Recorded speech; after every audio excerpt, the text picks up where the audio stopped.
Nah, malam hari ini kita akan coba bersama-sama mencoba memahami, mencoba menelaah dan mencoba bagaimana lalu kita menyalurkan emosi itu di dalam kehidupan rumah tangga kita. Ya, kemarin saya survei kepada mungkin belasan keluarga, saya tanya satu hal begini. Pernahkah kamu bertindak emosional?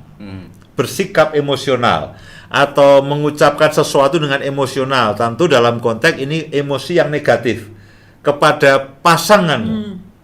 Ya, pernah kamu melakukan sesuatu tapi didorong oleh sikap emosional, baik berupa tindakan atau berupa ucapan, dan praktis semuanya mengatakan pernah, ya. Praktis semuanya mengatakan pernah, dan sebagian mereka menceritakan pengalamannya, dan semua pernah melakukan tindakan atau sikap atau ucapan yang didorong oleh sikap emosional kepada pasangannya. Dan testimoni mereka juga mengatakan bahwa akibatnya buruk sekali.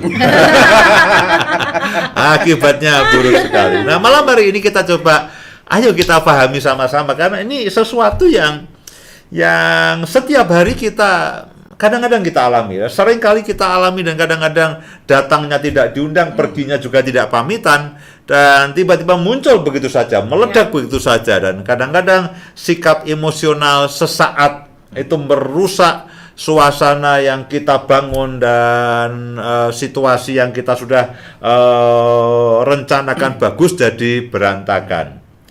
Nah, apa itu emosi? Kita akan mulai dari pemahaman atau pengertian emosi. Emosi itu apa? Emosi adalah perasaan intens.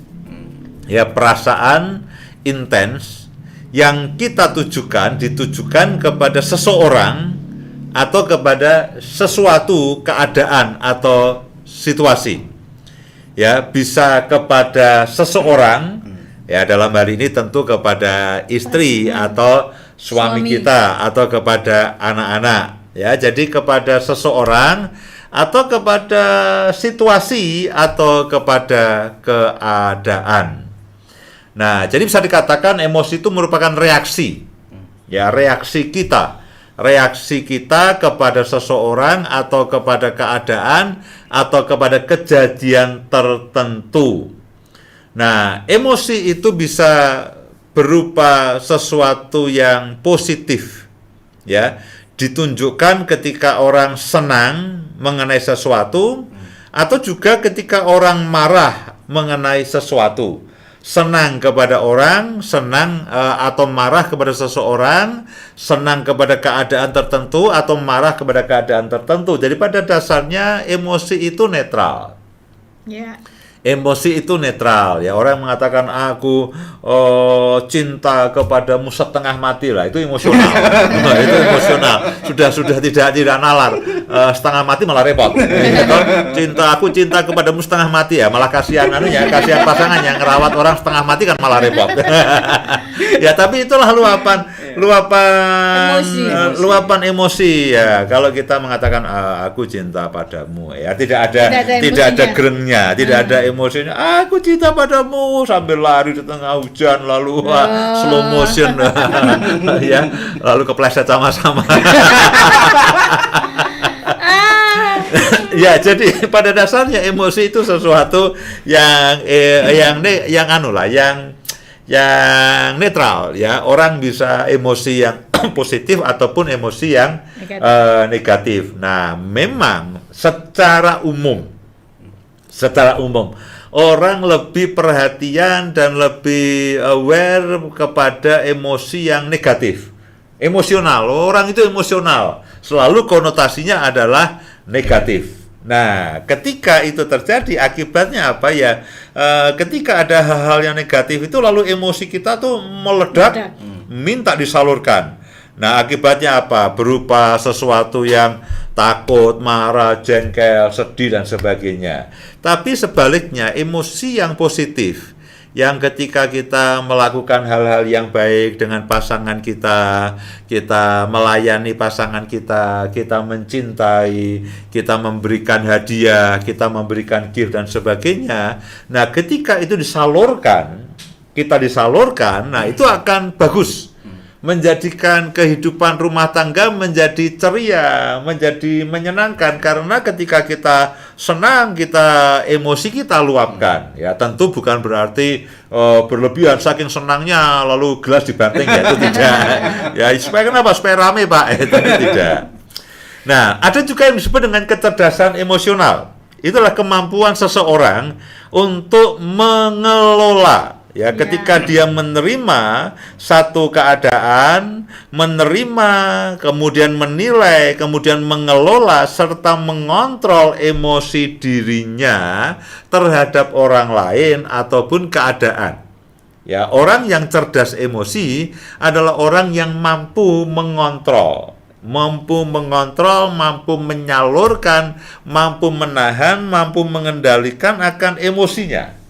Itu orang yang disebut dengan punya kecerdasan emosional. Nah, itu bisa dilatih. Itu bisa disadari lalu dilatih bersama-sama. Nah, di dalam kehidupan kita berkeluarga, tentu yang kita harapkan adalah emosi yang positif. Emosi yang menyenangkan ketika kita melayani suami kita, melayani istri kita, kita menyambut anak-anak kita, kita sambut dengan hangat, kita sambut dengan ceria, ketika kita merayakan sesuatu, lalu ada emosi positif yang dikeluarkan. Nah, itu bagus. Jangan kalau pas senang ya senang tapi dingin, senang tapi dingin ya. Tapi ketika meledak, wah pol-polan. Jadi emosiku aku simpan. Kenapa? Kalau pas marah aku keluarkan. Nah, itu tidak bagus lah ya. Nah, jadi nanti kita akan belajar lebih lanjut mengenai akibat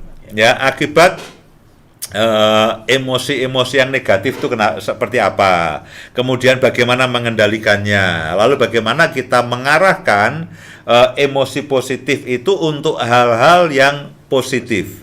Nah, sebentar Bu Indah akan sampaikan sesuatu, tapi saya ingin begini, ya, acap kali ya, emosi lebih banyak tersalurkan kepada hal-hal yang negatif. Ya, dari pengamatan saya dan pengalaman kami, acap kali emosi itu lebih banyak tersalurkan atau ketika hal-hal yang negatif itu muncul berupa marah, berupa jengkel, berupa sikap, berupa kata-kata yang menyakitkan. Nah, seringkali emosi itu lebih banyak keluar pada waktu keadaan itu tidak bagus. Ya, marah ya, anak datang terlambat 10 menit, marahnya berapi-api ya. Tapi ketika anak melakukan hal yang baik ya, oh ya sudah, nilainya bagus, oh ya sudah ya. Tidak ada pelukan, tidak ada pujian, tidak ada waduh kamu pintar sekali. Nah, akibatnya itu membuat atmosfer dalam keluarga menjadi tidak nyaman. Ya, tidak nyaman. Ya, untuk hal-hal yang berupa kesalahan meledaknya itu luar biasa. Tapi untuk hal-hal yang menyenangkan dingin. Nah, akibatnya apa? Keluarga menjadi tidak ceria, tidak menyenangkan. Nah, kita harus lebih banyak menyalurkan dan menggunakan emosi untuk situasi yang positif, untuk hal-hal yang positif ketimbang untuk situasi dan hal-hal yang negatif.